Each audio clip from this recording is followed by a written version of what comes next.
Hola, buenas tardes. Es para mí un placer dar la bienvenida al inicio de este último acto, último encuentro de AXA, eh, no sé cómo definir 2020, este año horrible, año, y bueno, pues lo vamos a hacer abordando hoy la temática de descarbonización, la arquitectura como activo ambiental y la ola renovadora. Ahora, después de mí, intervendrá Miguel Ángel Díaz Camacho, que como presidente de la Junta Directiva de ASA, pues presentará a cada uno de los intervinientes. Sí quería yo dar un saludo pues, a cada uno de ellos, empezando por Judith Quimpiá. Hi, Judith. Pleasure to say hello. Iñaki Alonso Echeverría y Ramón López y bueno, y por supuesto Miguel Ángel, un saludo para todos vosotros. Decir brevemente que para Cosentino, como parte del propósito de compañía, del propósito corporativa, tenemos integrado el valor de la sostenibilidad.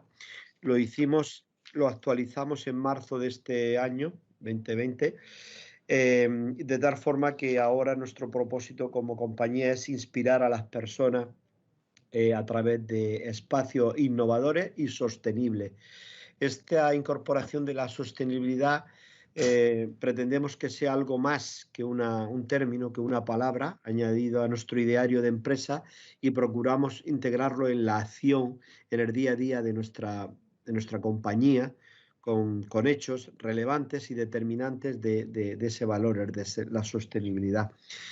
Hemos tenido en estos días la celebración del 5º aniversario de los acuerdos de París, que supone por el momento pues, la última aspiración de la humanidad y por medio de Naciones Unidas para alcanzar objetivos en pro de esa sostenibilidad necesaria que salve al planeta Tierra de la acción del cambio climático.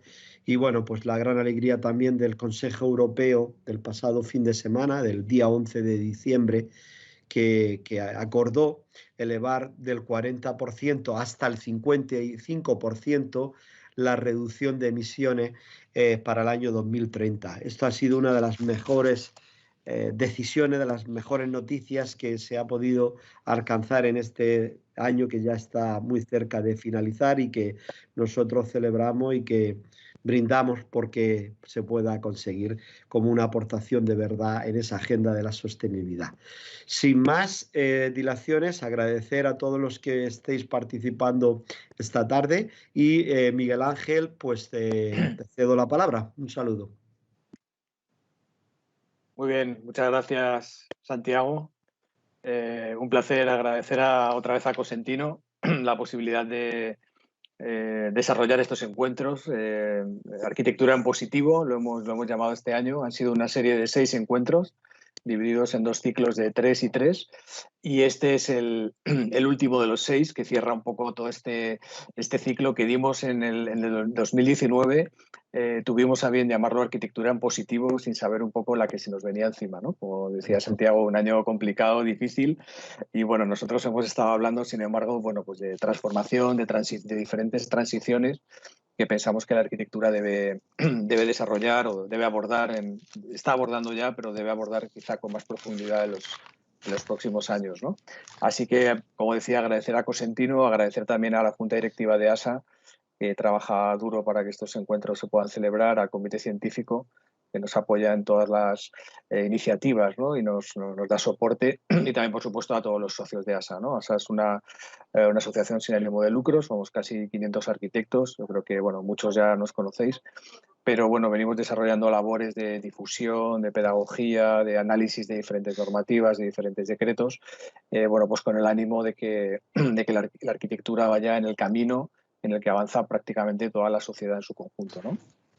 En este sentido, el encuentro de hoy sobre descarbonización es un encuentro que tiene muchísimas aristas y, de hecho, claro, cuando hablamos de descarbonización podríamos hablar del transporte, podríamos hablar de la industria, pero en este caso nos vamos a centrar solamente en el sector de la construcción. Si queréis, por no entrar demasiado en detalle, porque creo que los 3 ponentes que presentaré a continuación lo van a desarrollar muy bien, cada uno en su ámbito, la descarbonización o el carbono. Podemos hablar de un carbono en el régimen de funcionamiento de un edificio y el carbono embebido en los propios sistemas y procesos o materiales que tiene ese edificio, ¿no? Yo diferenciaría muy bien estas dos áreas por fijar un poco los temas comunes o los temas sabidos ya de los que vais a transitar todos los ponentes y seguramente luego el debate, ¿no? En cuanto al carbono operativo, al primero, al que se produce durante el funcionamiento de los edificios, pues no cabe duda que reducir la demanda sería uno de los grandes retos que llevamos en España y la Unión Europea muchos años trabajando, ¿no? La eficiencia energética, también llamada, a mí me gusta hablar más de reducción de demanda. En segundo lugar, quizá el aporte de renovables, al mismo tiempo que necesitamos menos energía, además esa energía la vamos a aportar con renovables, ¿no? La electrificación, que es una realidad, es decir, tener ya instalaciones 100% eléctricas, libre de cualquier tipo de combustible fósil. Y sin duda estos retos que ya voy apuntando, y algunos seguro que se da cuenta que apuntan hacia la rehabilitación como un sector estratégico clave. Así lo hemos definido en el conjunto de la Unión Europea y también en España, ¿no? A mí me gustaría añadir para la rehabilitación y para la obra nueva, pues las soluciones bioclimáticas, las soluciones de la arquitectura, las soluciones que aportan valor y que se han hecho tradicionalmente, como puede ser la galería, el patio, el aljibe, la doble cubierta y la cubierta verde y otras tantas, ¿no? La luz y la ventilación natural, por ejemplo, y que me ha gustado mucho, o he tenido el placer de verlas reflejadas en la ERES 2020, ¿no? En la estrategia a largo plazo para la rehabilitación energética en el sector de la edificación en España, impulsado por el MIDMA, y también en otras muchas directivas que nos va a contar Ramón, que tiene la oportunidad de ver su presentación, que nos va a contar Judith desde el ámbito europeo y que nos va a contar Iñaki desde la práctica profesional, ¿no? La segunda parte, y termino con la introducción, que no es tanto el carbono operativo, sino el carbono embebido en los materiales, pues también abre un baúl de temas comunes y de temas que hemos hecho encuentros monográficos sobre cada uno de ellos, ¿no? Y que se centran más en los sistemas, en los procesos, en los propios materiales, ¿no? Y que tiene que ver con el análisis de ciclo de vida, con la economía circular, con las 3R, ¿no? Que hablábamos hace tiempo, de reducción, reutilización y reciclaje, que tiene que ver también con los procesos de industrialización, a los que desde ASA hablar de ecología e industrialización, que eran como dos temas un poco separados hace muchos años y que poco a poco tienden a encontrarse, o los materiales de origen biológico, en cualquier caso materiales con declaración ambiental de producto. Es decir, nos abre este carbono embebido en los materiales, ¿no? Nos abre, y en los procesos, nos abre innumerables campos de investigación y desarrollo en el que he trabajando muchísimas personas en diferentes ámbitos, tanto en el ámbito de la investigación, que sabéis que siempre nos gusta tener, como en el ámbito de las instituciones, como en el ámbito de la práctica profesional. En este caso, en este encuentro, tenemos bueno, pues 3 ponentes de primerísimo nivel a los que me gustaría tu generosidad de participar, pasar un rato con nosotros, dedicarnos unas horas de su tiempo. Todos estamos muy liados, ¿no? Y bueno, desde ASA agradecemos mucho a todos los ponentes, pero hoy especialmente esta semana es una semana difícil, la última antes de Navidad, y bueno, queremos agradeceros desde toda la familia ASA, mandaros un abrazo a los ponentes y agradeceros mucho que estéis hoy aquí, ¿no? Presento brevemente. En primer lugar va a hablar Judith Quimpian. Judith Quimpian es la directora del área de sostenibilidad del Consejo Europeo de Arquitectos, y nos va a dar un poco la visión desde las instituciones europeas, ¿no? Cómo este tema se está abordando desde allí y cómo desde el Consejo Europeo de Arquitectos, integrado por todos los consejos europeos nacionales, en el que yo tengo el placer de participar en este grupo como parte del Consejo Español, pues bueno, no quiero anticiparos nada, pero se trabaja muy duro y muy en serio, ¿no? Y conviene contrastar un poco lo que va a hacer Judith, pues ver qué están haciendo en Austria, qué están haciendo en Portugal, qué están haciendo en Finlandia, qué están haciendo en diferentes países, también un poco para posicionarnos nosotros, ¿no? En segundo lugar hablará Iñaki Alonso, que es CEO y socio fundador de SAT Arquitectura, Ecómetro, bueno, conocido socio de ASA y también fue junta en su momento. Así que, bueno, a Iñaki no hay que darle la bienvenida porque siempre está con ASA, ¿no? Siempre está con nosotros.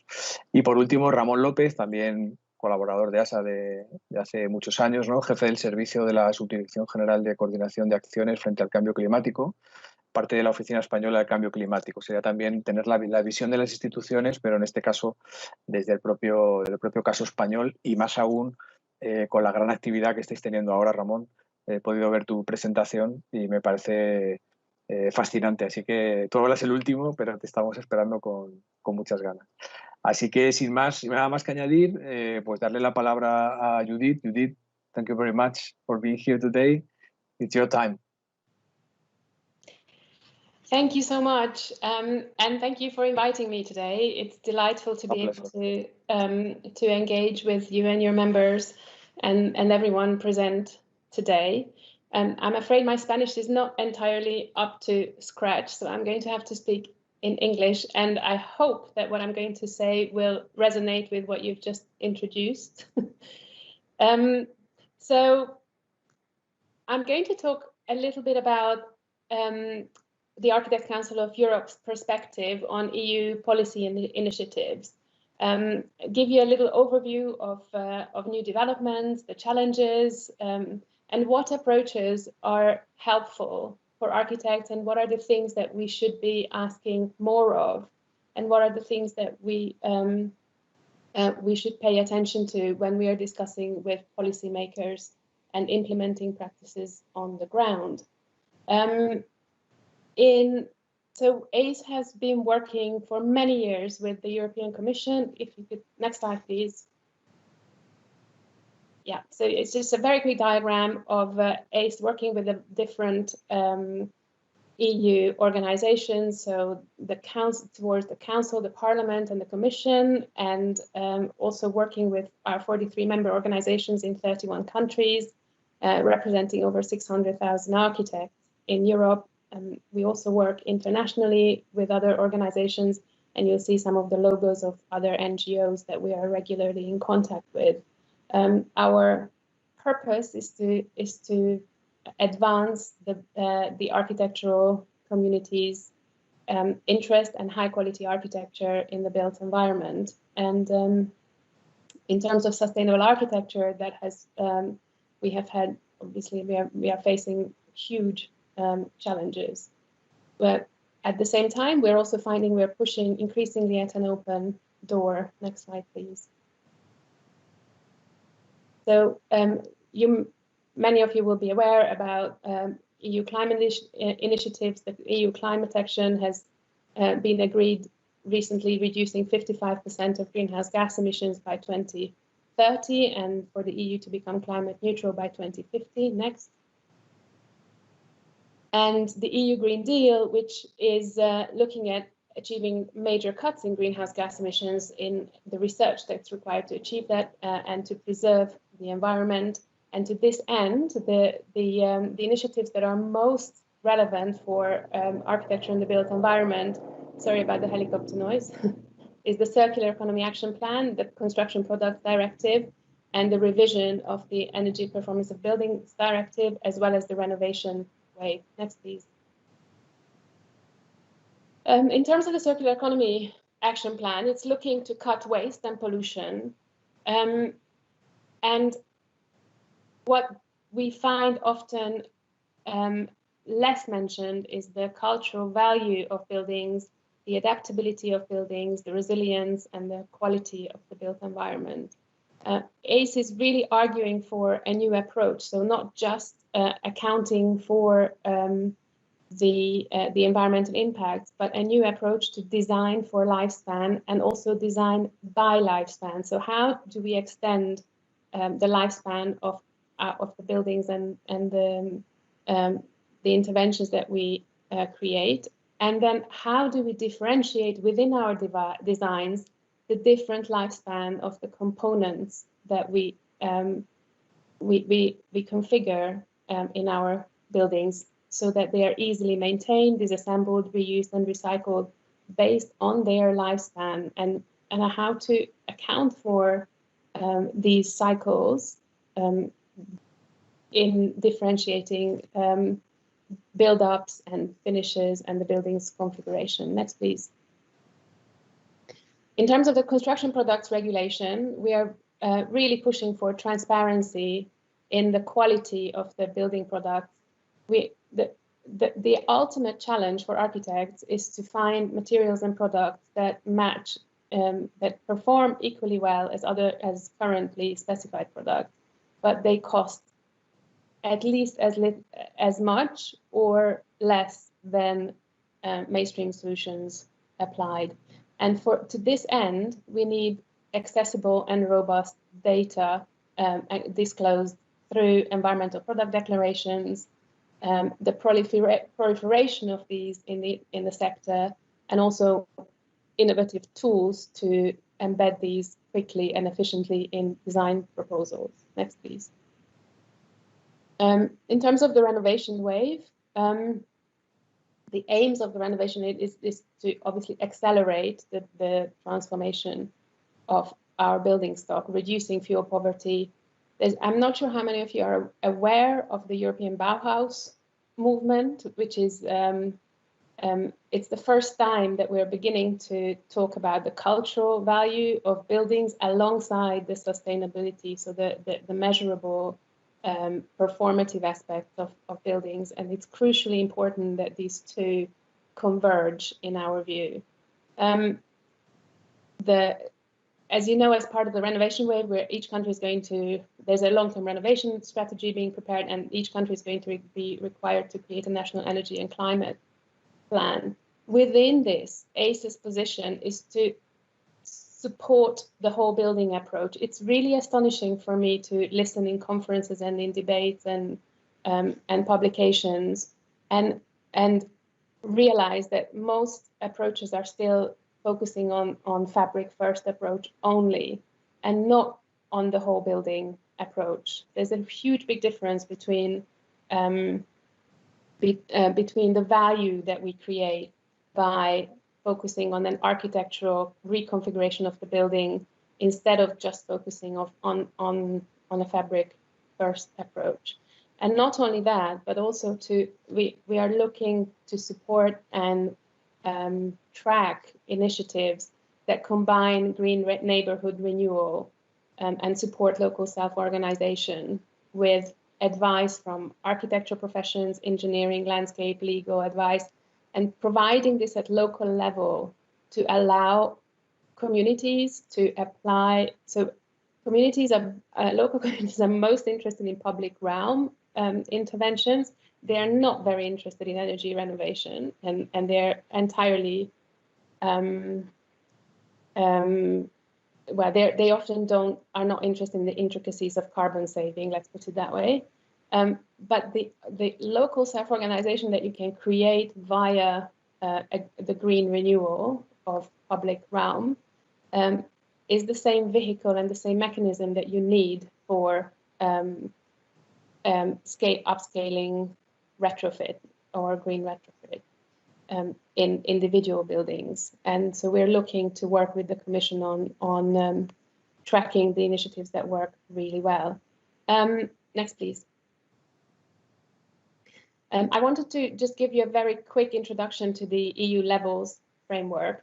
The Energy Performance of Buildings Directive wasn't due to be reviewed until 2026, and we're delighted that this is now being opened for revision and potentially, we don't know for sure, but replacement with a Sustainable Buildings Directive. The Architects Council has long been involved with the development of the EU levels framework, which looks at not just energy, but greenhouse gas emissions, material impacts, water consumption, and together with indoor environmental quality, climate change resilience, and life cycle cost and value. Next, please. So what we are looking is for a holistic reporting framework to underpin the multiple EU initiatives, so the New Deal, the EPBD revision, the public procurement routes, the development of new standards, the smart readiness of buildings, what data we are using and extracting from buildings and how we use those, and obviously the national 2030 target. Next, please. So the number one challenge, the built environment accounts for about 40% of CO2 emissions, 12% of water use, nearly 60% of waste created. Next, please. And we know that 80% of the 2050 stock is already in place, and that means that all new and refurbished buildings should be targeting net zero right now. Next, please. We know that that improvements in carbon emissions are actually not down to the improving performance of our building stock, but largely due to the decarbonization of the grid, which this diagram shows. The reductions from buildings has been absolutely minimal. Next, please. And we also need that know that there is a huge need for high quality data and benchmarks for those performative aspects that can be measured. And next please. And that we also need to understand the qualitative. So at the same time, we need to focus on the qualitative aspects of high quality architecture and how we achieve that. Next, please. So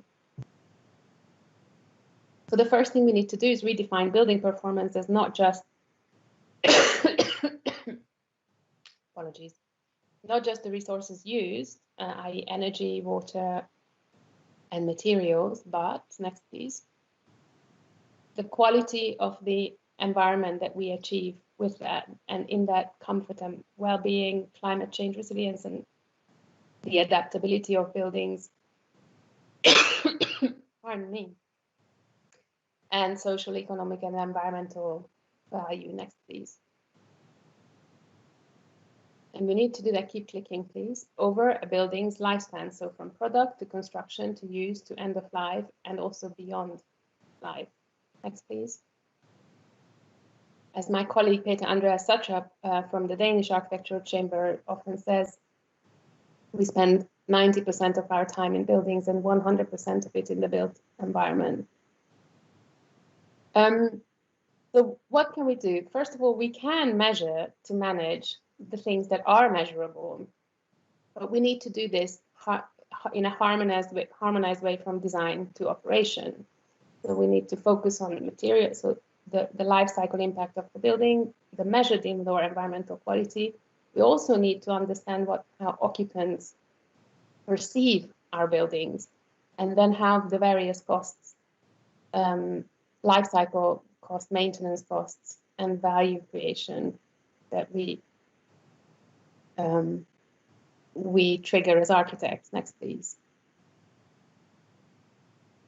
And often a tricky word is accountability. So at the moment, it's very difficult to say that what we set out to do at the beginning of a project actually is delivered.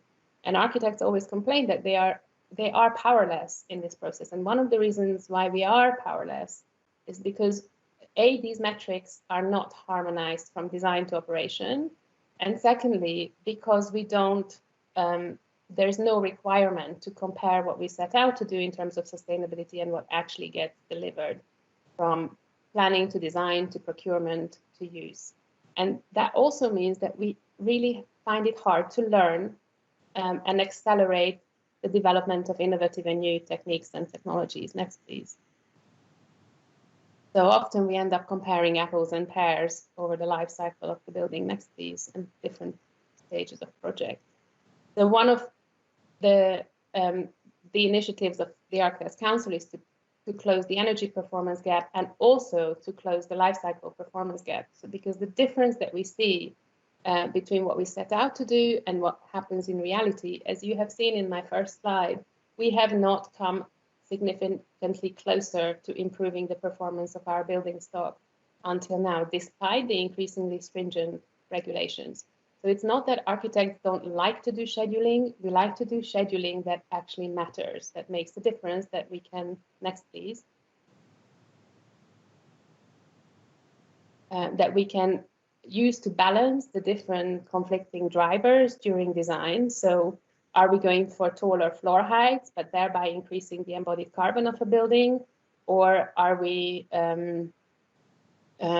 going for lower floor to ceiling heights, but at the same time lowering the heating load for a building? And how do we balance these? So these are day-to-day decisions that architects need to make but we often don't have the data and the tools to do that. Secondly, next slide, please. Because of the lack of harmonization, we really find it hard to know what to embed into contracts. We know that the only thing that gets delivered on the building side is something that's been embedded into a contract and the scope of works for architects and the wider project team. So this is just a quick slide from something we've been developing over the years on how to create what we call a building performance register that tracks the sustainability features of a building from design to operation. Next, please. And we find that when you embed feedback from the very beginning of a project, the cost of doing this comparison or the feedback process is minimal. Whereas if you have to do it with hindsight, it's far too costly for a project to undertake it, and it costs significantly more time and effort to do it, which is why it's very rarely done. Next, please. One of the things that we have learned from projects where we have studied buildings in use is that one of the reasons why buildings don't end up consuming as little energy as we think, or as few resources as we think, is because we underestimate the human factor in design. And this is usually, well, it's music to my ears and as an architect, and know that thinking of architecture as a design, as creating an interface to human behavior and human activity is a hugely helpful approach when we want to focus on making architecture or making sustainable architecture work. So we often, when you look at policy documents and policy initiatives, sometimes I struggle with the thought that we are no longer designing for people, we are often just designing for metrics. So this notion of interface design in architecture is very important to emphasize. Next, please. So high quality architecture is often the elephant in the policy room. Next, please. I wanted to bring to you a publication that was recently released in Denmark by the Danish Association of Architecture Firms called Architects Document Your Value. Keep going. Which shows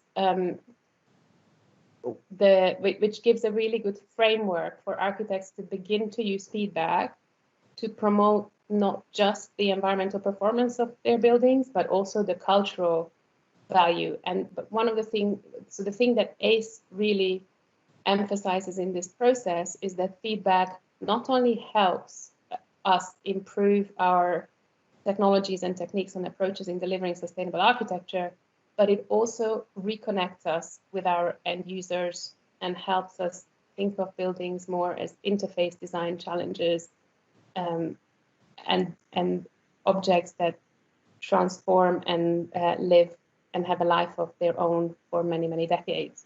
So these are just some examples of the feedback that the designers had. In this case, 25% more students in this school. There was an addition, there were 25% more students in this school, and there was a 40% rise in exam completion. Next, please. In the sports center, life cycle costs were down by 80%. Next, please. And this is just a quick slide about the value. So the value increase between fabric, just using the fabric first approach to renovate a building, or applying the whole building approach, increasing useful area, and while maintaining the same loan to value ratio by using an architectural approach. Next, please.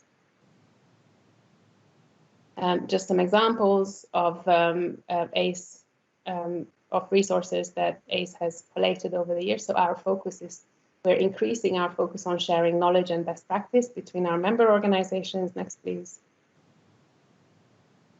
Some more examples on guidance and examples of success. Next, please. Yeah. And yes, we have to scale up. And next, please. Yeah, final slide. I just completed a book together with Hattie Hartman and Sophie Palsmakers about the role of design, the role of feedback in design and making sustainable architecture work. So it's with lots of examples to showcase what seems to work better and what seems to work less well in sustainable architecture. Thank you very much. Thank you. Thank you.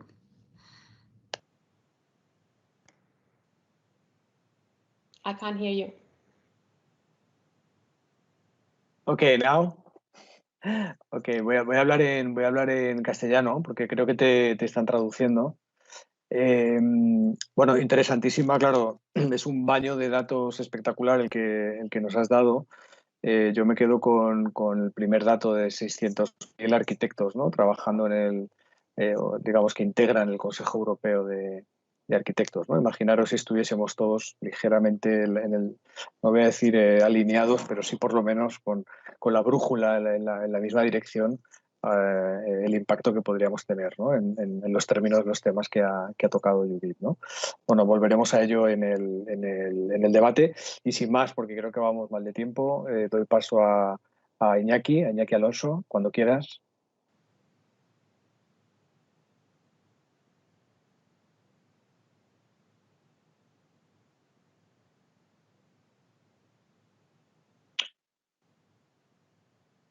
Activa el micro, Iñaki. Cierto, disculpad.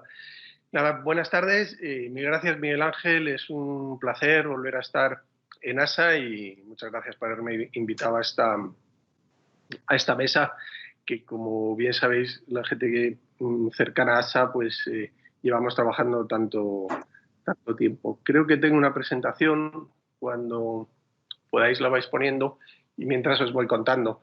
Os voy a hablar en nombre de SAT como oficina de arquitectura, que lleva trabajando todos estos temas desde hace pues ya 20 años prácticamente. Empezamos en el 2001 y vamos a entrar en el 2021. Y en ese proceso de diseñar y pensar edificios ecológicos, pues allá por el 2010 pensamos, nos juntamos con una serie de técnicos en torno a una asociación que se llama Ecómetro y que trata de medir la ecología en la arquitectura, ¿no? Y bueno, hemos llevado todos estos años una reflexión en torno a la ecología y bueno, pues trabajando con ASA en algunos momentos, ahora estamos trabajando con Green Building Council, pues cada uno tiene pues unos matices en la mirada o un enfoque más particular. Y la clave es que vayamos cada vez compenetrándonos más y ir avanzando todos juntos en este desarrollo de la sostenibilidad en la arquitectura, ¿no? Nosotros estamos muy especializados en ecología y tecnología. Nos interesa la ecología como ciencia, aparte de la biología, que mide la relación de los seres humanos con el medio ambiente. Y en esa relación, obviamente, está la arquitectura como nuestra tercera piel. Y esa relación también es la que está en cuestión ahora mismo, ¿no? Está en cuestión en muchos aspectos, ¿no? Por todos los temas que bien conocemos, del cambio climático, pérdida de biodiversidad y todas las categorías de impacto.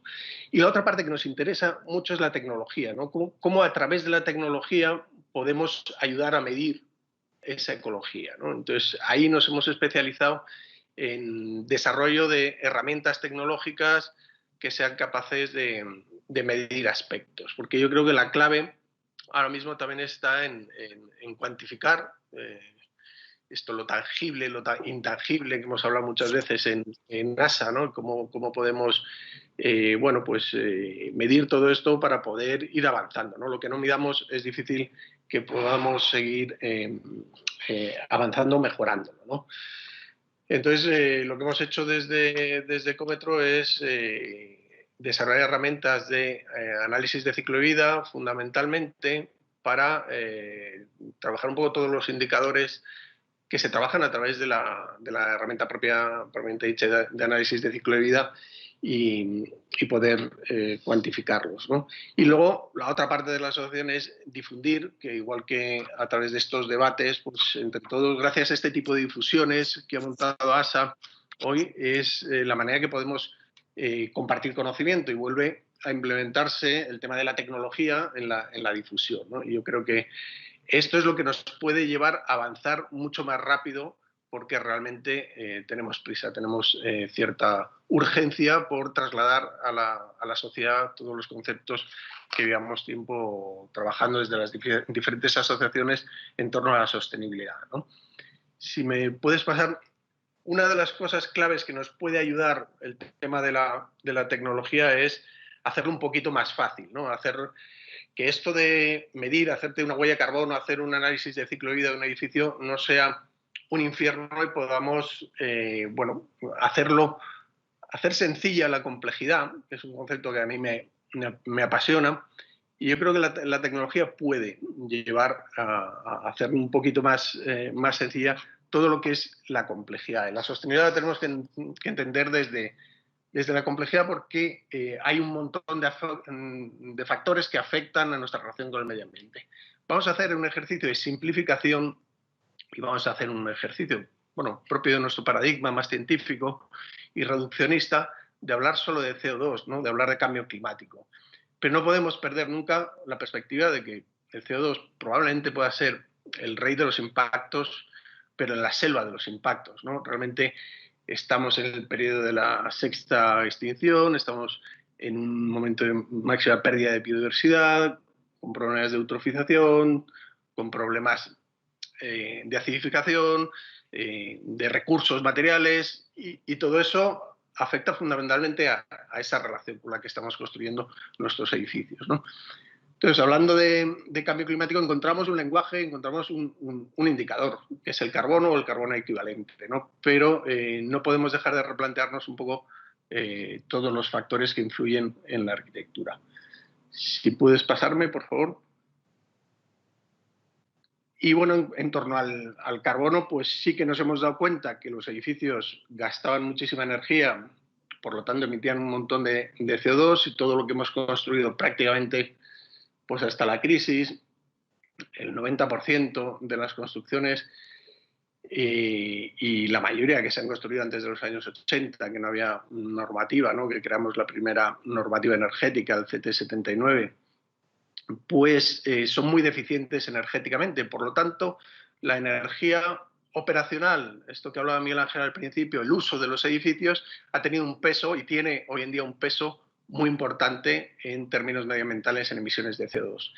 Y la construcción de los edificios no tenía tanto peso. Pero en la medida que vamos evolucionando hacia edificios de energía casi nula, se reduce bastante, incluso edificios passive house, podríamos llegar a un 50, incluso a un 30% el peso de la energía operacional frente a la construcción de los materiales.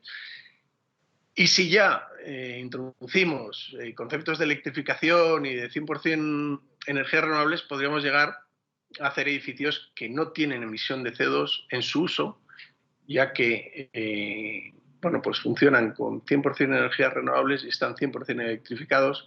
Por lo tanto, en términos de CO2 no hay emisiones. Por lo tanto, la clave o el gran reto del futuro es disminuir, ya que nunca vamos a poder neutralizar o hacer cero también el impacto en términos de carbono en la energía gris, en la energía introducida en los materiales de construcción, pero sí que los podemos medir, los podemos reducir e incluso los podemos compensar.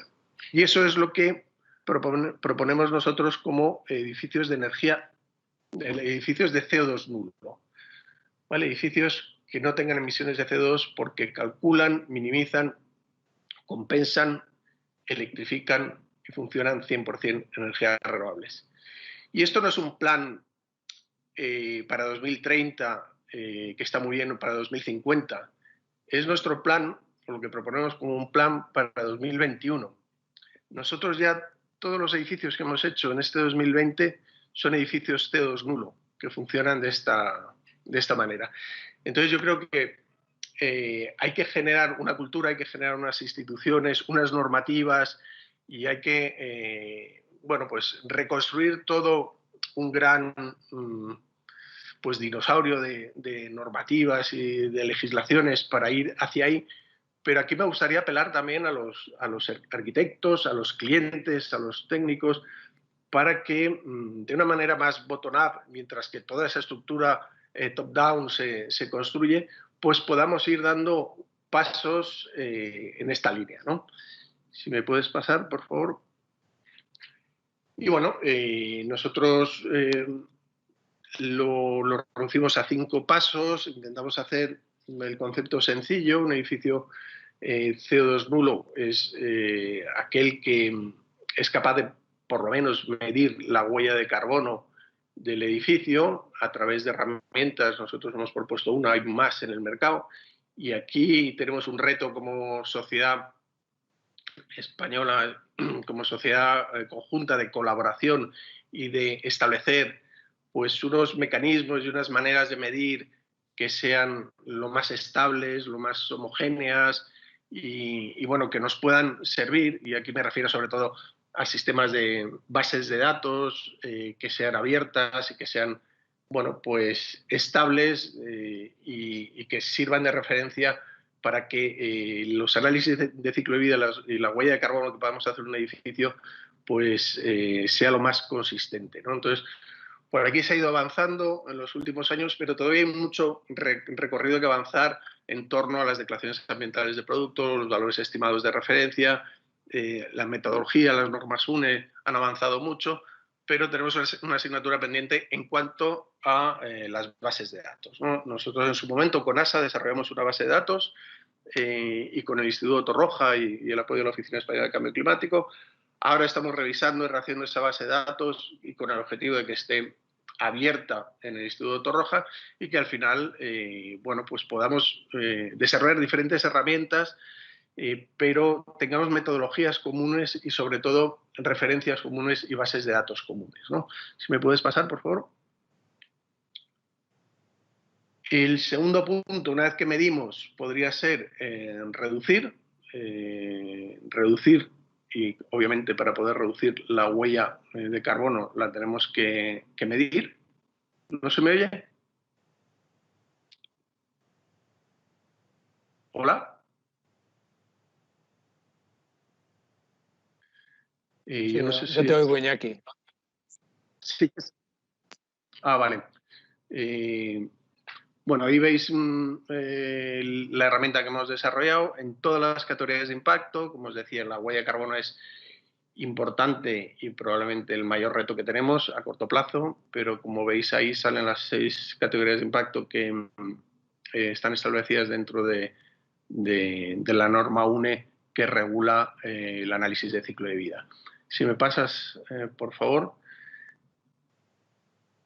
Lo que hemos hecho, por ejemplo, es en el edificio de Entre Patios, un cohousing ecológico que hemos terminado ahora.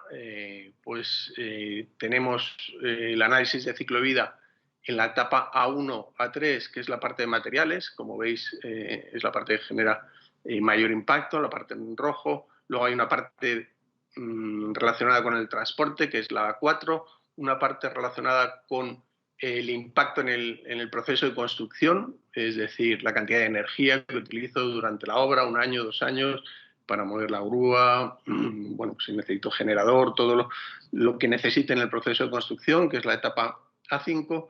Luego hay una etapa de sustitución, estimando una vida útil del edificio y una vida útil de los materiales.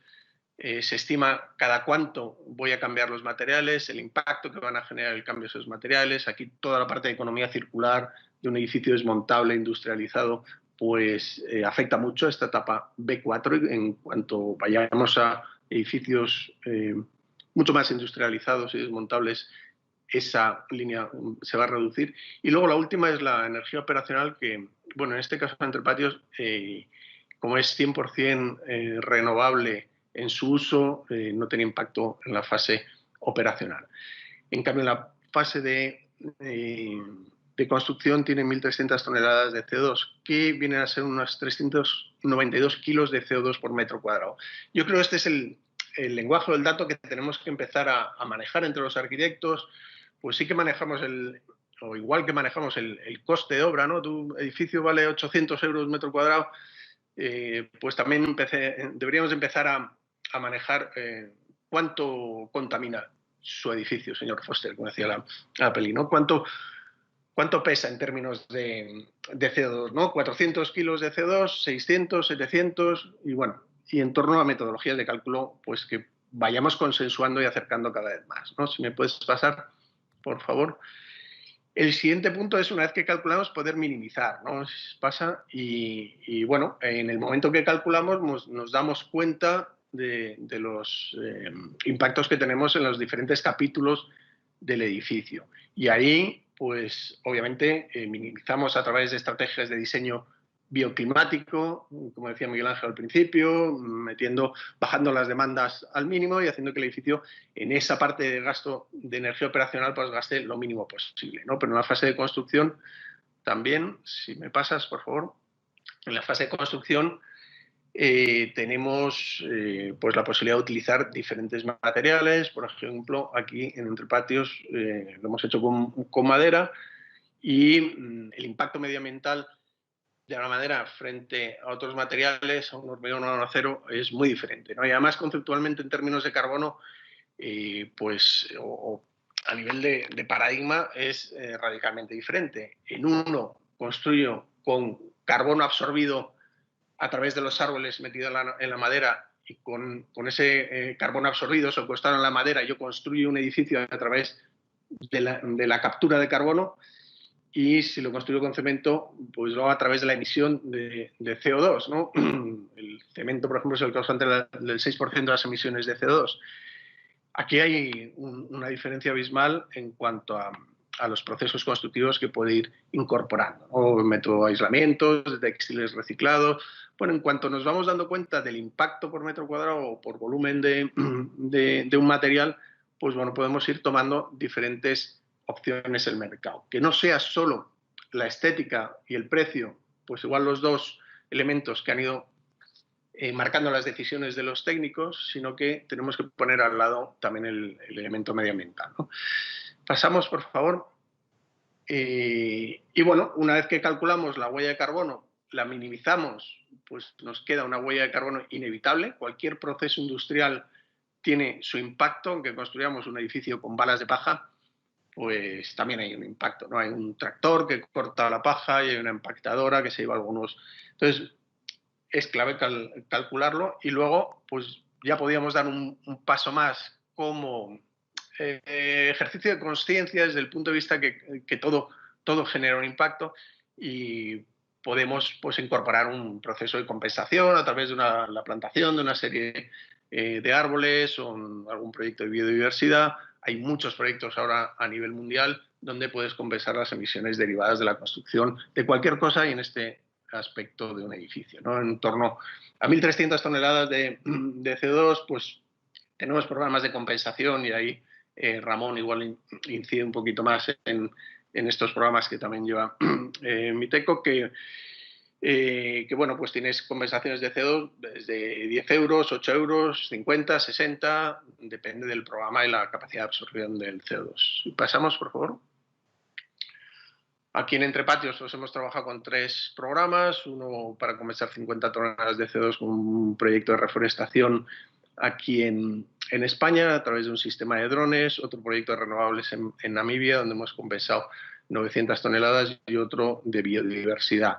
Como el proyecto también atacaba los 3 aspectos, ¿no? La reforestación por la utilización de la madera, las renovables por la utilización de renovables y la biodiversidad por la integración de biodiversidad dentro del proyecto de Entrepatios a través de las plantas y de los animales, pues las cajas nido y diferentes elementos que vamos a introducir en Entrepatios, pues queríamos tocar también los 3 temas en compensación. Y como veréis, esta compensación en este caso ha sido en torno a 10.000 euros, que es un 0,2% del presupuesto total del proyecto. Y bueno, se puede asumir y se puede introducir a nivel de conciencia dentro de los capítulos del presupuesto de un proyecto, ¿vale? Si me podéis pasar, por favor. Y ya vamos pasando. Y el último punto es el penúltimo, electrificar, que el edificio y funcione 100% eléctrico, y si no tendría que compensar las emisiones, es decir, si funciona con gas o con biomasa, pues tendría que compensar las emisiones anuales en el proceso de combustión porque utiliza otro material. Y la quinta, si me pasas por favor, son las energías renovables, donde, bueno, pues aquí en Entrepatios hay una instalación de... sí, pasa la siguiente, por favor. Hay una instalación de 32 kilovatios de energía fotovoltaica, y ahora mismo, pues en el mes de diciembre estamos produciendo en las horas punta el doble de lo que consumiríamos, ¿no?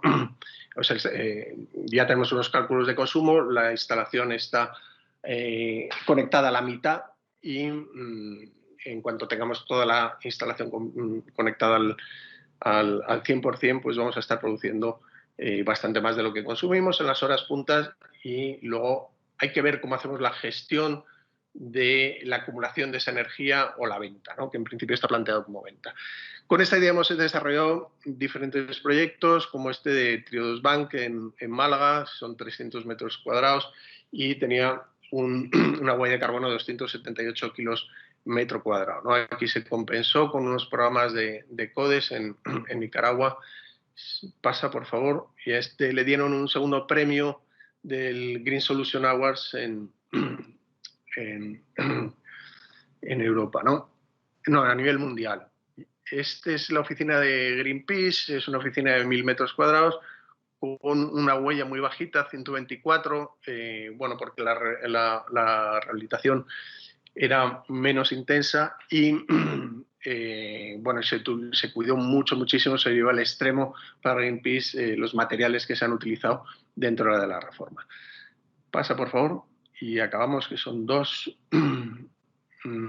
Este de Entrepatios, que es el proyecto que os comentaba, y es bueno, pues nuestro proyecto más emblemático, porque hemos introducido prácticamente todos los criterios que llevamos mucho tiempo trabajando, y es nuestro proyecto más emblema, donde bueno, pues está toda la parte de eficiencia energética, está toda la parte de huella de carbono, de compensación, de eficiencia, pero también hay una parte de agua muy interesante, y ahora hemos hecho toda la compensación con 3.300 toneladas de 1.300 toneladas de CO2, 385 kilos metro cuadrado han quedado al final.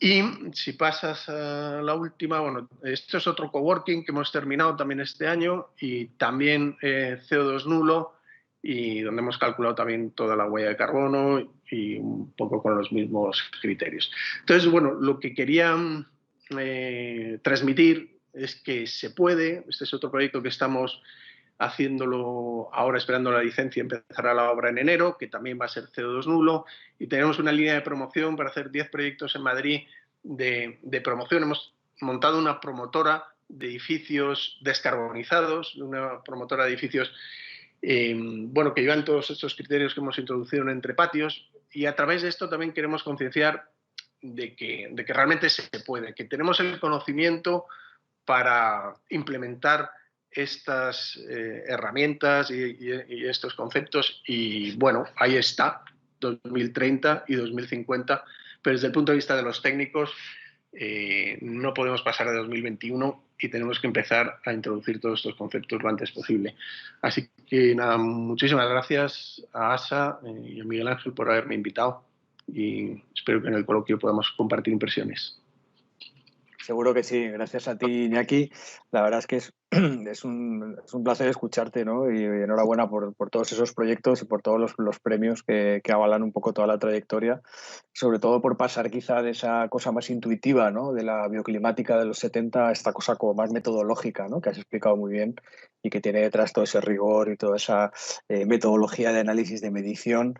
Con otro tema que has dejado ahí suelto, que no se me ha escapado, ¿no? Con el ecómetro, las bases de datos y la transparencia, la apertura, que tiene que ver con algo que decía Judith, con la herramienta Levels, y que luego en el debate a ver si podemos conectar, porque bueno, somos muchos los que estamos en esa misma línea, ¿no? De rigor, de apertura de datos, etcétera, y yo creo que para el debate puede ser una buena línea de acción. Ahora, sin más, pues voy a dar paso a Ramón López, de la Oficina Española de Cambio Climático. Cuando quieras, Ramón. Gracias. Bueno, buenas tardes. Muchas gracias por invitarnos a participar en este coloquio tan interesante, además con los retos tan importantes que tenemos por delante. Si me ponéis la presentación, empezamos. Bueno, vamos a hablar un poco de descarbonización, un poco desde la política, desde la Administración General del Estado, lo que se está trabajando y cómo lo vemos. Y lo que está claro es que la pandemia ha puesto de manifiesto un poco la importancia y ha puesto el foco en el bienestar y en el confort en nuestros edificios, donde hemos tenido que pasar mucho tiempo. ¿Avanzamos?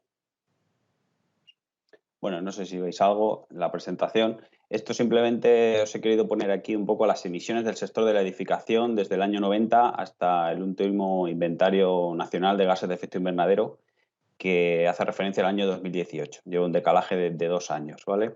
La línea de arriba, la línea azul, más oscura, serían las emisiones del sector residencial, y la línea de abajo más clarita sería el sector comercial, institucional, el terciario, ¿vale?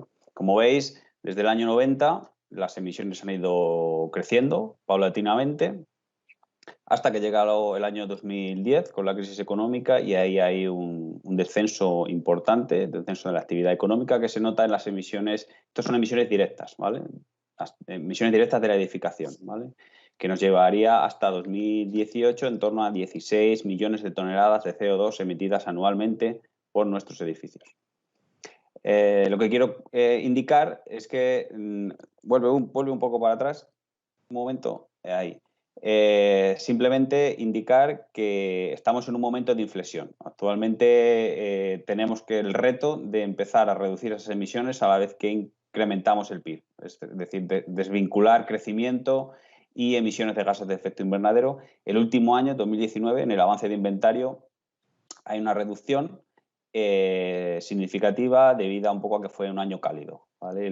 Se redujo el consumo de combustibles fósiles en nuestros edificios. Pero como digo, es una línea que está todavía por definir, una tendencia por definir, y sobre la que es interesante empezar a avanzar en la línea correcta a partir de ahora. ¿Pasamos? Estos son los objetivos marcados de descarbonización en Europa y para España.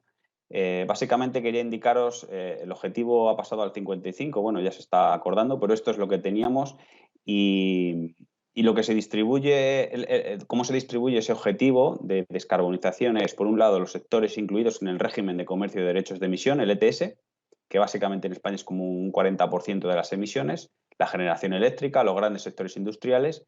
Esos sectores tienen para el año 2030 un objetivo de reducción del 43% de sus emisiones respecto a 2005.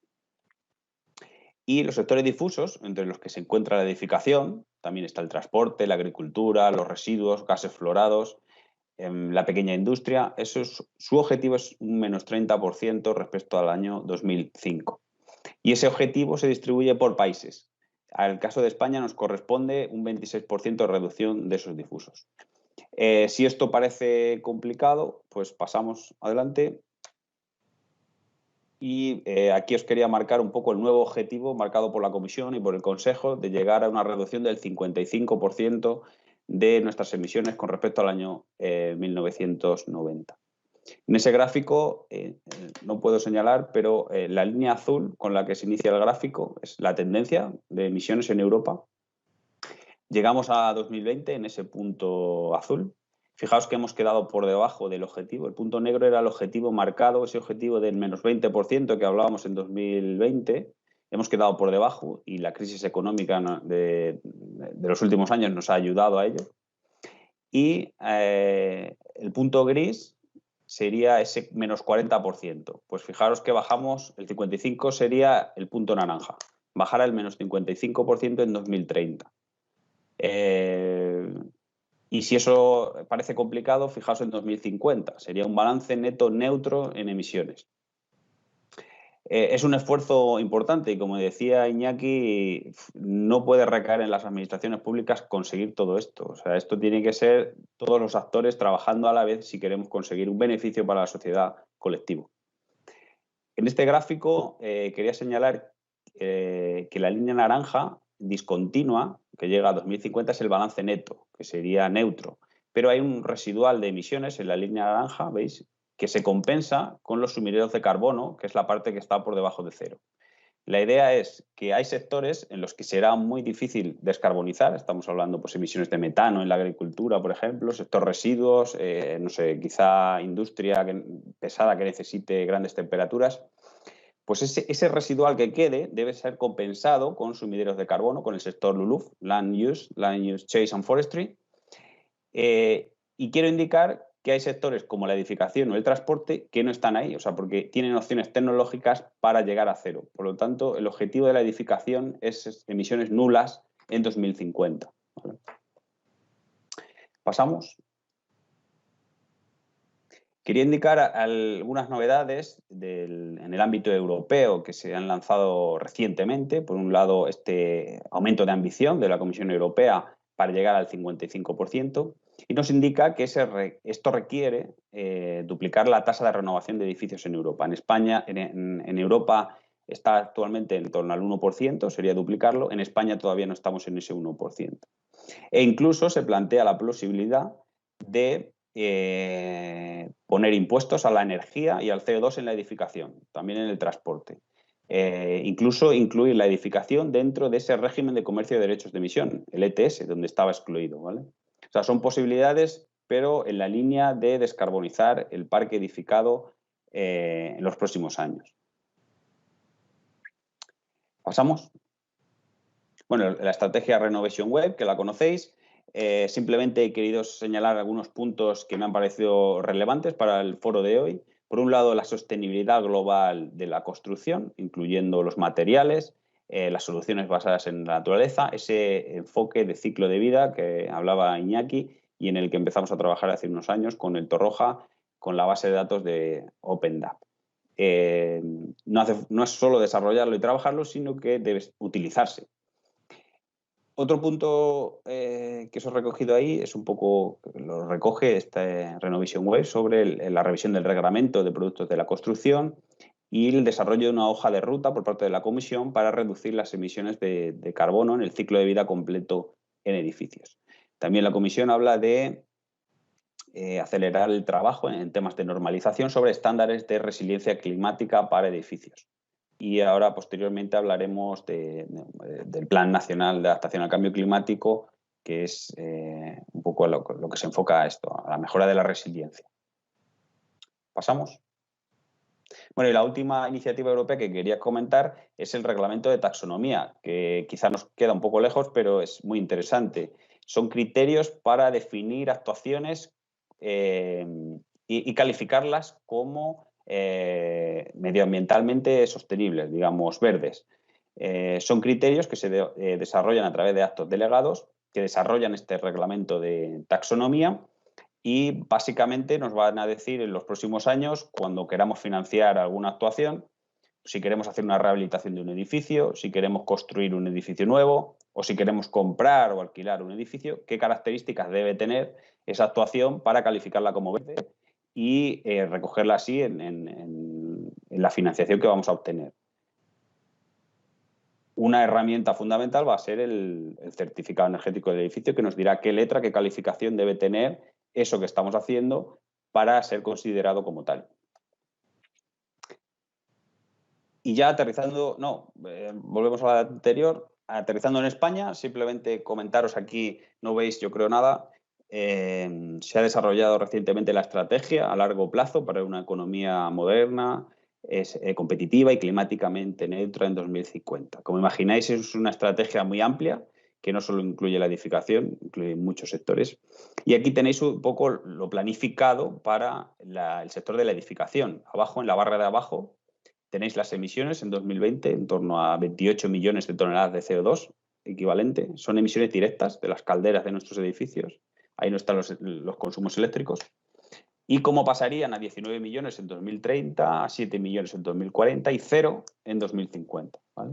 Y ahí se desarrollan, tenéis una serie de tecnologías que ahora mismo tenemos en la cartera, que nos permitirán avanzar hacia esos objetivos. Básicamente ahí, tenéis diferentes opciones, pero la electrificación de esas demandas de energía, bomba de calor, reducción de demandas, etc. ¿Vale?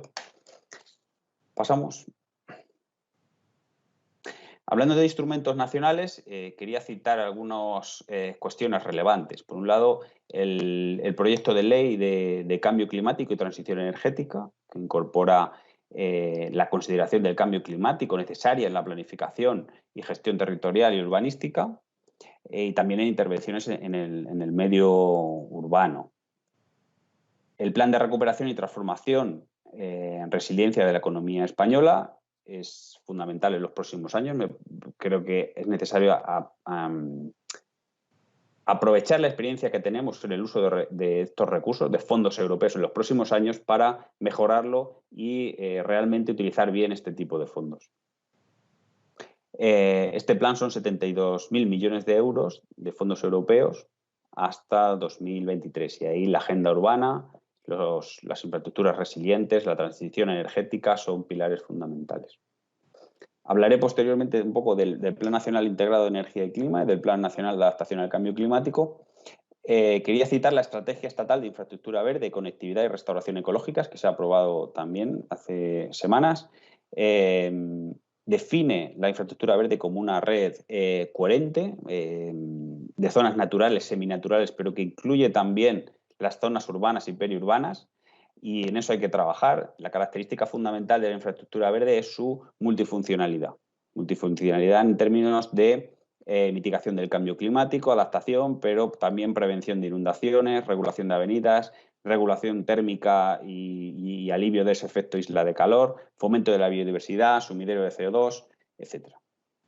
Y como han hablado mis compañeros, el tema de la economía circular. Se ha aprobado recientemente también la Estrategia Española de Economía Circular, donde la construcción es un sector prioritario, los residuos de construcción y demolición son un 25% de los residuos de la UE y son un problema. Pasamos. En referencia al Plan Nacional Integrado de Energía y Clima, os he puesto ahí un poco los números que plantea este plan a 2030. En términos de rehabilitación, se inicia en 2021 con 30.000 viviendas anualmente rehabilitadas, actuando sobre la envolvente, hasta llegar a 2030 con 300.000 viviendas. En total, en los 10 años serían 1,2 millones de viviendas rehabilitadas en el periodo. Bueno, simplemente es una planificación en este sentido. Quizá sea necesario empezar más fuerte. Ahora que tenemos estos fondos de resiliencia, a raíz del COVID, pues esos fondos quizá deberían incidir en aumentar la penetración de la rehabilitación en los primeros años. Otros números que arroja este plan es la mejora de la eficiencia energética en instalaciones térmicas, en calefacción y ACS, unas 300.000 viviendas al año. Y en la función ejemplarizante de la Administración se plantea aumentar ese ratio que pide la Directiva de Eficiencia Energética de la rehabilitación del 3% de la superficie de edificios de la Administración General del Estado y ampliarlo también a la superficie de edificios de otras administraciones autonómicas y locales. En términos de ahorro de energía final, todas estas medidas quedan recogidas ahí un poco en kilotep, lo que conseguiríamos pues en eficiencia energética en el sector residencial, esos 10.000 kilotep, 4.756 kilotep, en equipamiento residencial, en eficiencia energética en el sector terciario y en eficiencia energética en equipos de generación de frío, ¿vale? No creo que no veis muy bien los números, yo tampoco, pero bueno, ahí lo tenéis. Pasamos. Y hasta ahora hemos hablado mucho de mitigación. Básicamente es lo más conocido, reducir emisiones, eficiencia energética y energías renovables. Y hay una pata que a veces se nos olvida, que es la adaptación al cambio climático. Son cuestiones, impactos a los que ya tenemos que hacer frente, ¿vale? Son cuestiones inevitables del cambio climático que ya hay que adaptarse a ellas, no podemos solventarlas, ¿vale? Y ahí, bueno, simplemente os he indicado algunos impactos, ¿vale? Yo creo que cada vez somos más conscientes en nuestras ciudades, en los medios urbanos, de los impactos del cambio climático, eventos extremos cada vez más importantes, inundaciones, mortalidad cada vez mayor por olas de calor, aumento de las demandas de refrigeración, cambios en las demandas y los patrones de turismo, o riesgo creciente de sequías, disminución de caudales fluviales, etcétera, ¿vale? Y en ese sentido hemos desarrollado el Plan Nacional de Adaptación al Cambio Climático, que coincide con el periodo del PNIEC 2021-2030. Hemos elaborado el plan que se ha aprobado recientemente y ahora estamos en el programa de trabajo que lo desarrollará.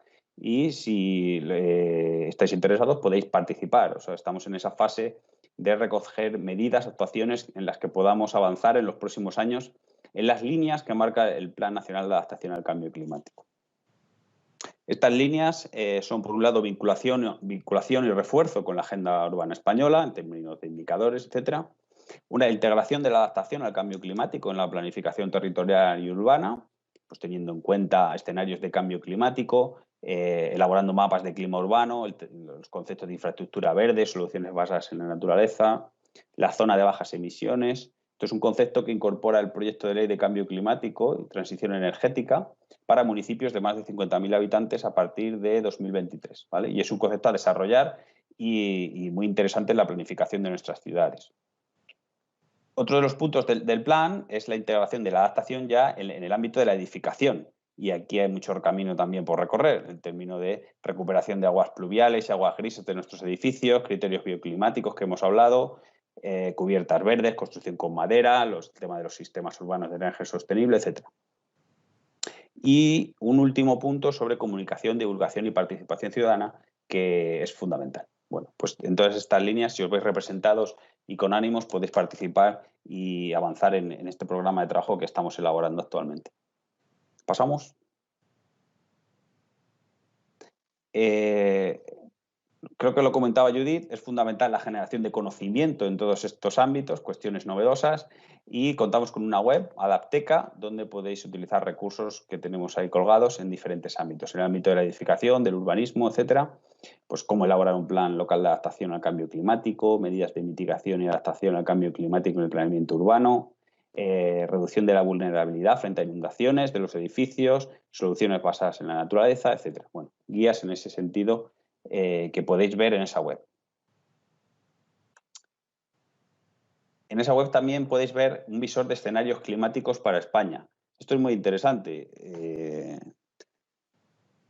Es un visor de escenarios de cambio climático hasta 2100, regionalizado para España por AEMET con los datos del IPCC, ¿vale? De tal manera que podéis recoger una ciudad, un territorio, un ámbito geográfico que os interese y identificar cómo van a evolucionar determinadas variables climáticas en los próximos años ante escenarios de cambio climático, ¿vale? Ahí tenéis marcado uno, el RCP 8.5. Bueno, tenéis que elegir el escenario que os interese y ver cómo determinadas variables. Por ejemplo, grados días de refrigeración, grados días de calefacción, cómo van a evolucionar en los próximos años según estos escenarios en el territorio que os interese, ¿vale?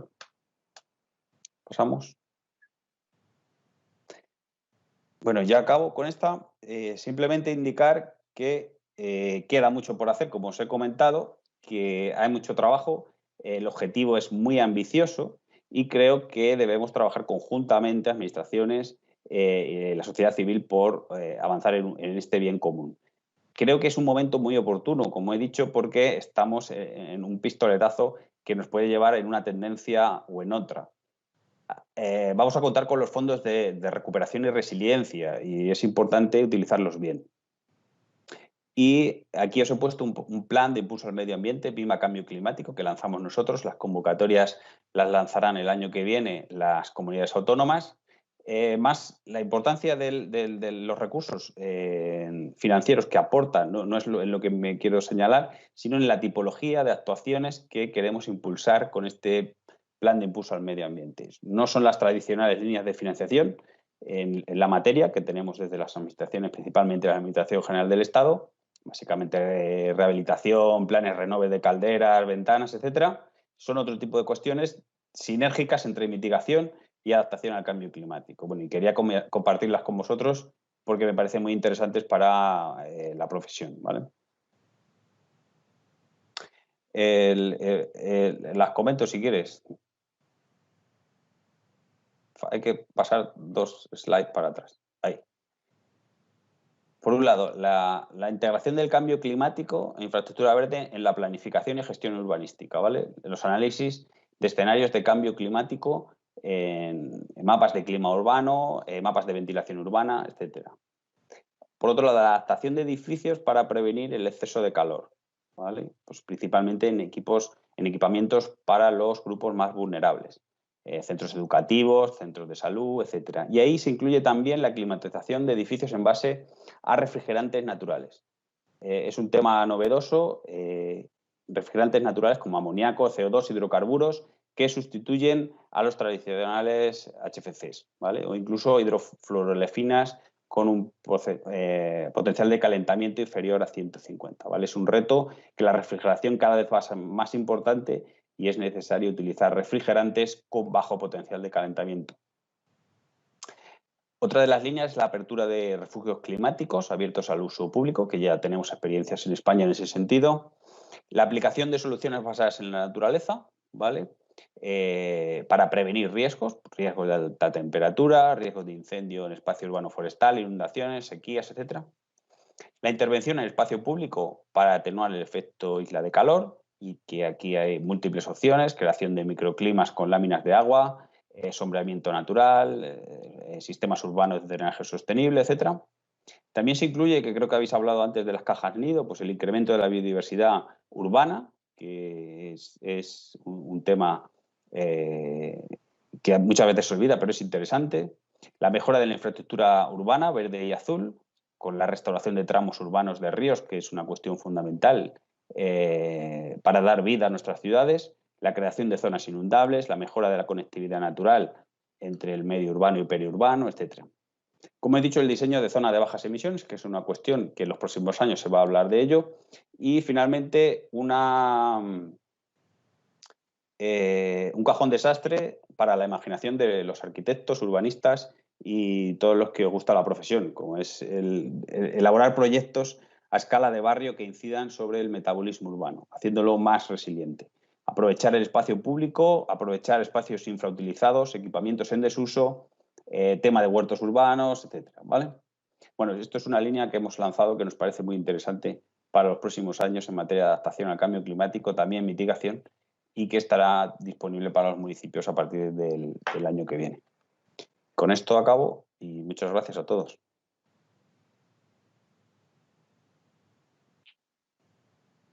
Muchas gracias, Ramón. Bueno, yo estaba tomando notas y me he quedado sin papel, ¿no? Muy interesante la cantidad de iniciativas, ¿no? que desde la Oficina Española del Cambio Climático estáis llevando a cabo, iniciativas que conocemos bien, que hemos estudiado, que hemos podido colaborar con vosotros en alguna de ellas, ¿no? Y bueno, terminábamos, fíjate, hablando, yo creo que en el último minuto que has hablado, he apuntado refrigerantes de bajo potencial de calentamiento y estrategias de metabolismo urbano, ¿no? O sea, las escalas que estamos manejando absolutamente distintas y, sin embargo, ambas son necesarias en la aproximación al proyecto de arquitectura.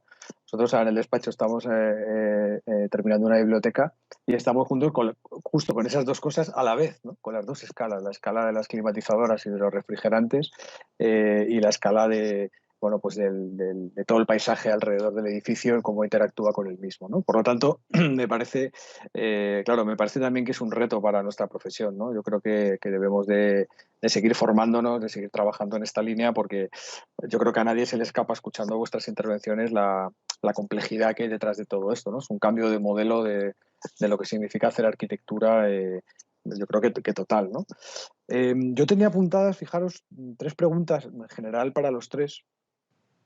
Una sobre rehabilitación, otra precisamente sobre la escala urbana y otra final sobre futuros escenarios climáticos, ¿no? Pero es que en el público ya hay preguntas y además una de ellas, sobre la primera de ellas, tiene que ver precisamente con la rehabilitación. La formula Jorge Gallego, socio de ASA, y dice: la rehabilitación del parque edificado depende de la iniciativa de sus propietarios. ¿Qué incentivos pensáis que hay para cumplir con los objetivos marcados? Y en planes anteriores, ¿se han cumplido objetivos? Y termina hablando de las trabas. ¿Qué trabas hay para que no se llegue a los objetivos marcados? Para que la rehabilitación sea una rehabilitación energética de calidad ¿Qué requisitos tiene el plan? Bueno, para mí esta era una de las primeras preguntas, ¿no? No sé si quizá Ramón puede empezar, bueno, cualquiera, ¿eh? Pero claro, fijaros que llevamos desde el año 2013, ¿no? Con la ley de la Triple R que impulsó el gobierno, que ASA presentó un buen número de alegaciones a la misma en los días escasos, con otras asociaciones también que trabajaron esos días a contrarreloj, como palanca económica, ¿no? Llevamos ahora que estamos ya casi en 2021, hace 8 años de esta ley, que luego, como sabéis, se integró en otras leyes de ámbito superior. Ahora tenemos el ERESE, la Estrategia de Rehabilitación Energética en España a largo plazo, de la edificación en España. Claro, nos pregunta Jorge quizá por las resistencias que hay para que no se active este reto que tenemos de la rehabilitación, y también por los incentivos que puede haber para cumplir con los objetivos que habéis descrito muy bien. Sí, bueno, pues una pregunta muy recurrente, el tema de cuándo arranca la rehabilitación, ¿no? La problemática yo creo que la conocemos todos y es una problemática difícil de romper esa dinámica, y el objetivo es romper esa dinámica y empezar a aumentar esos niveles de rehabilitación en España. Bueno, las trabas las conocemos todos en términos de financiación, las comunidades de propietarios. Quizá alguna opción fundamental sería mejoras en la fiscalidad a la hora de abordar este tipo de actuaciones. Tenemos problemas cuando hemos querido vender la rehabilitación a través de retornos por ahorros energéticos, que quizá no es una manera de vender esa rehabilitación, esos ahorros energéticos derivados de la reducción de demanda en nuestros edificios. Pero yo creo que en este momento, como digo, vamos a contar con los fondos de recuperación y resiliencia, y es necesario empezar a abordar la actuación en los edificios de esa manera integral. Y integral me refiero no solo a instalaciones envolventes, sino es que el edificio va a ser parte de toda esta transición energética, en términos de generación eléctrica distribuida, en términos de almacenamiento, en términos de conexión entre edificios, en lo que llamamos el indicador de inteligencia, las comunidades energéticas locales, fundamentales para esa generación distribuida, e incluso en nuestros garajes vamos a contar con los puntos de carga para vehículos eléctricos. O sea que el edificio va a haber que darle una vuelta completa para que participe de todo este proceso de transición energética. Las problemáticas y las dificultades las conocemos. Es necesario ir empezando a dar pasitos adelante para avanzar. Gracias, Ramón. No sé si Iñaki o Judith queréis decir algo sobre la rehabilitación, sobre las trabas, sobre el potencial, incentivos.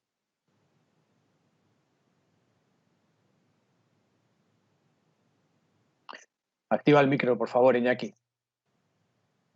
Perdona, nada, sí, aportar Es cierto, en la asignatura pendiente llevamos mucho tiempo pues viendo cómo activamos esto, y hace poco he coordinado un informe con muchos actores dentro de ENISA, y hay mucha, por un lado, expectación y con respecto a que los fondos puedan ayudar, pero también a un replanteamiento del concepto de rehabilitación desde una perspectiva un poquito más general e integral, ¿no? Donde hablemos también de lo social, de lo medioambiental, de la incorporación de fiscalidad, de la incorporación de aumentos de edificabilidad, ¿por qué no?, de aportaciones al registro mercantil a las... O sea, no solo subvenciones, sino que desde la administración se puedan hacer ciertas ayudas que, bueno, pues se quedan como una deuda dentro del registro mercantil o se devuelven cuando se vende la vivienda. Bueno, van saliendo como muchas herramientas, ¿no? Y como decía Ramón en la presentación, y veíamos esa curva con ese objetivo de pasar de los 30.000 a los 300.000 del 2020 al 2030, es clave que cambiemos la curva y no nos esperemos al año 7, 8, cuando veíamos que empezaba a subir, o al 6, y los primeros 5 años de este 2020 era prácticamente plana, y con estos fondos estructurales en el 2021 realmente le peguemos un gran empujón 2021, 2022 y 2023 y pongamos el nivel de rehabilitación pronto ya en 50, 60 o 100.000 viviendas en un par de años, ¿no? Para poder llegar a esas 300.000. A mí hay una cosa que quería compartir con el tema de rehabilitación, que claro, transformar todo este parque también tiene un impacto que muchas veces no se tiene en cuenta en la necesidad de materiales y de actividad para reformar todos esos edificios, ¿no? Y es cuando volvemos a meter la energía gris o la energía embebida y la necesidad de análisis de ciclo de vida y de pensar también el impacto que genera eso, ¿no? Un impacto, en este caso, hablaríamos de impacto necesario para que luego no haya impacto en la fase operacional, ¿no? Pero bueno, yo también estoy esperanzado de que realmente ahora, después de todas las reflexiones de todos estos años, y ahí es el momento para hacerlo. Gracias, Iñaki. Okay, Judith, I don't know if you want to say something about the renovation in buildings, about the potential.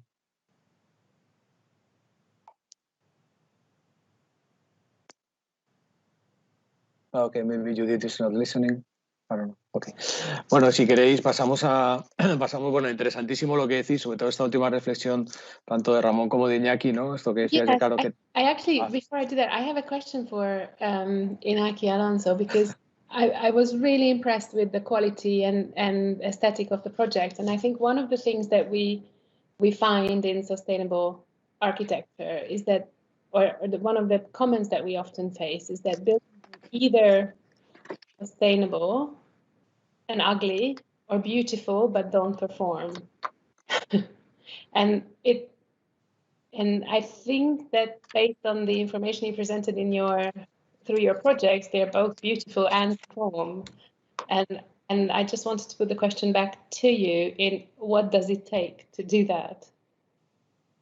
Do you have to have exceptionally well-informed clients? Do you put things in contracts that other people don't do?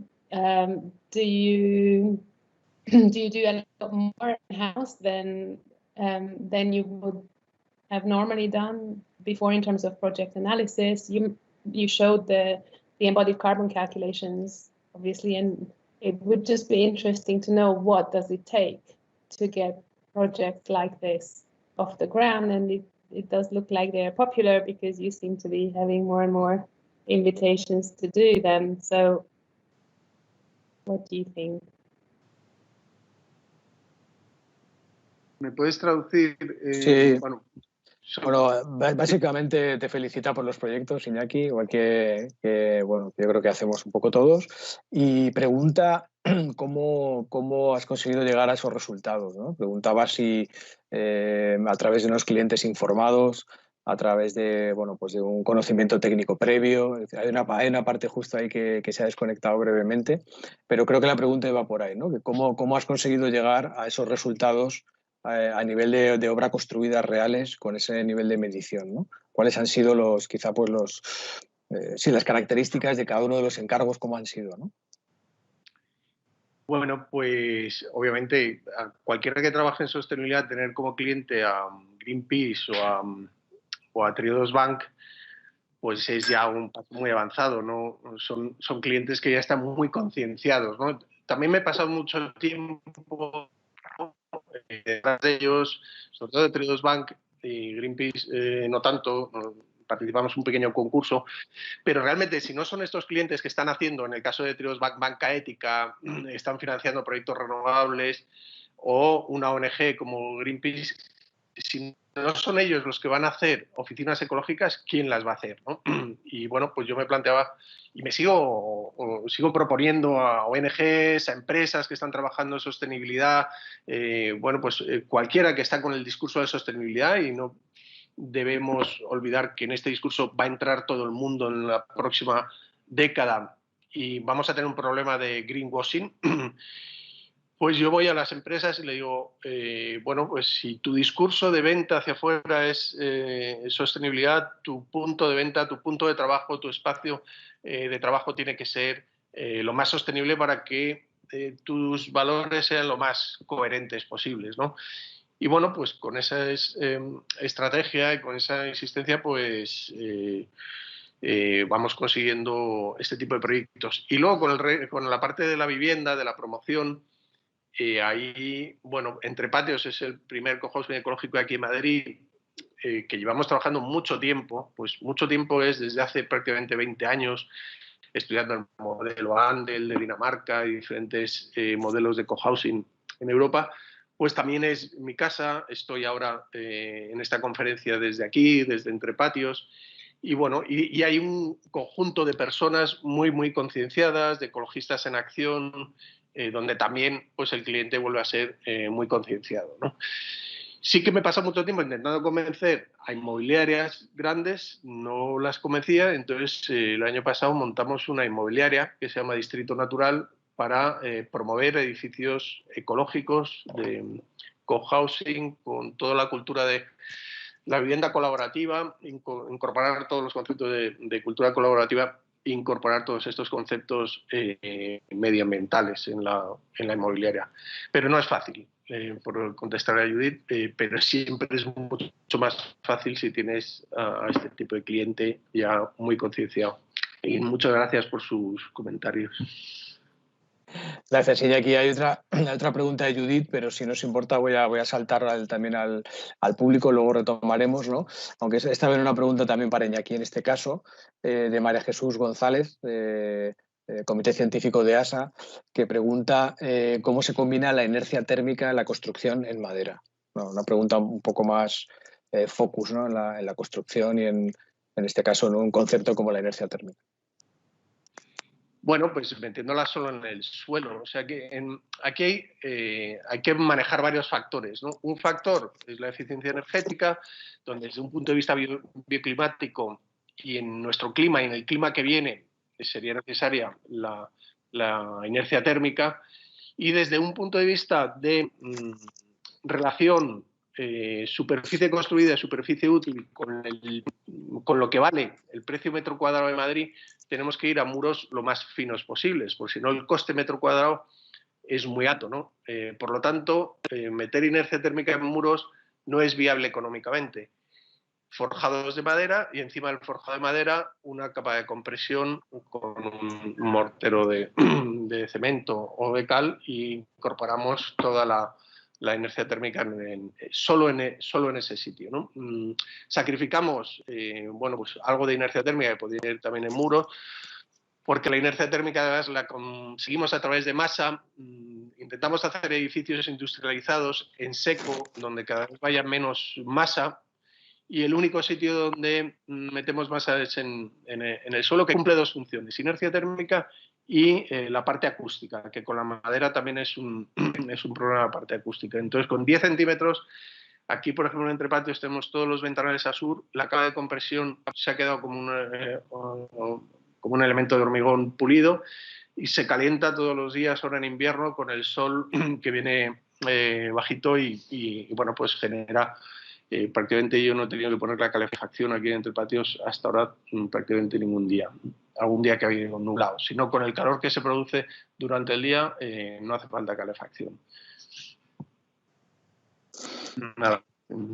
Gracias, Iñaki.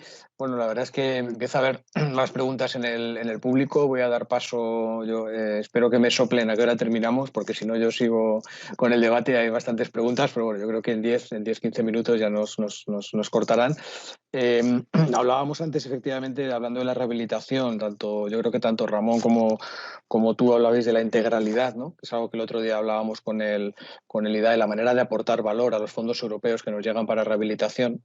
Una de ellas es a través de la integralidad, de no atomizar las ayudas en pequeñas intervenciones que al final quedan de alguna manera bueno, pues disueltas en pequeños portales o en simplemente una cubierta o simplemente 3 farolas, sino utilizar esas ayudas para que aporten valor, no solo gastarlas, sino aportar valor en la manera en la que invertimos esas ayudas, ¿no? Y ha comentado aquí una cosa muy interesante, ¿no? Es la energía o los activos que necesitamos mover para poner en marcha la rehabilitación del entorno construido, ¿no? Me ha venido a la cabeza la frase de Jane Jacobs, que decía que las ciudades son las minas del futuro.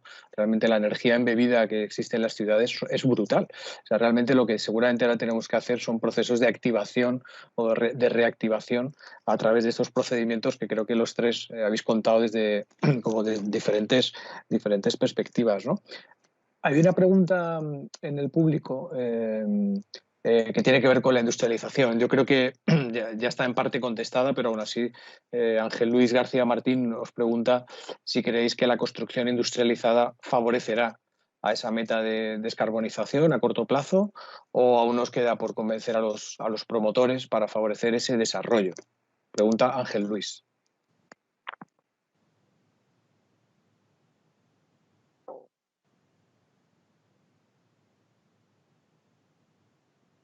No sé, Iñaki, yo creo que eres tú el que más sabe del tema, pero bueno, yo creo que es un paso más. El tema de la industrialización es fundamental, ¿no?, para avanzar en la descarbonización de todo ese proceso de la construcción, y yo creo que cada vez tenemos más ejemplos en este sentido, ¿no?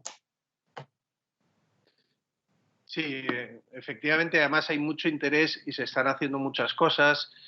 Hay mucho interés, la industrialización está desde los años 60, 50, ¿no? Ahora hay una exposición de Fuller en Madrid muy interesante, donde ya se estaban planteando todas estas cosas, y ha sido otra de las asignaturas pendientes. Pero yo creo que sí que se está haciendo muchas cosas y bueno, están todas aquí sí que reconozco que las inmobiliarias están muy interesadas, bueno, por un aspecto de tiempos también y de costes y de sistematización. O sea, al final la industrialización combinada con el BIM, ¿no?, y combinada con la parte de cálculo y de sostenibilidad, y combinada con la parte de economía circular, que todas estas últimas partes han llegado en los últimos años y pueden ser un poco la conclusión de por qué la industrialización no se ha incorporado hasta ahora, pero ahora con estas otras patas sí que es el momento en el que se vaya a industrializar y se vaya a industrializar para entender y